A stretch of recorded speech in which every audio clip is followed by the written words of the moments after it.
When is submitting a Nexus letter from an independent medical expert, such as an orthopedic surgeon for an orthopedic injury, enough to help you win service connection? And when would you benefit from adding a DBQ for that injury or condition? My name's Dr. David Geier, triple board certified orthopedic surgeon, sports medicine specialist, and anti-aging and regenerative medicine expert. I help military veterans by writing Nexus letters that argue that your orthopedic injuries are connected to your military training and service, so you get the compensation you deserve. This video is yet another in a series of videos I've been doing in which I answer questions from military veterans all across the country about service connection and the process and things like that. Some of these come from my Veteran Nexus Letter live show, where I answer these more specifically related to that. These are sort of general, but also by email and everywhere else. It's not so much Nexus or DBQ. A lot of times it's a question of Nexus or Nexus and DBQ. And let me start by saying some of the possible reasons. And again, it probably depends on your specific situation, but when you might think about adding a DBQ, it'd be one, if you need specific diagnoses, you don't have an orthopedic surgeon who's done x-rays or an MRI. And so all you have is low back pain. And so you need a DBQ to get specific diagnoses made that then is argued in the Nexus letter. Maybe you're trying to argue for a higher rating.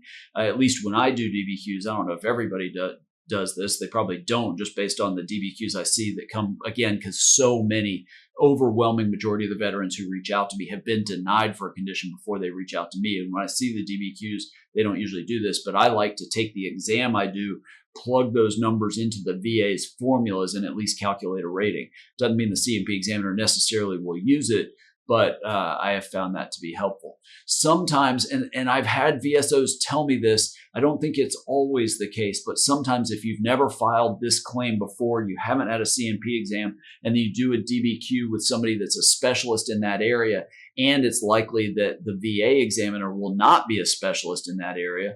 The example would be orthopedic surgeon for, say, a lumbar spine DBQ compared to the family medicine trained nurse practitioner or PA who's likely going to be doing your C&P exam. Maybe you do the DBQ and then they don't require you to also do a C&P exam, that same DBQ, basically because your examiner had more credentials and experience in that area. So that might be one. Those are some of the ones that I think it can be really helpful.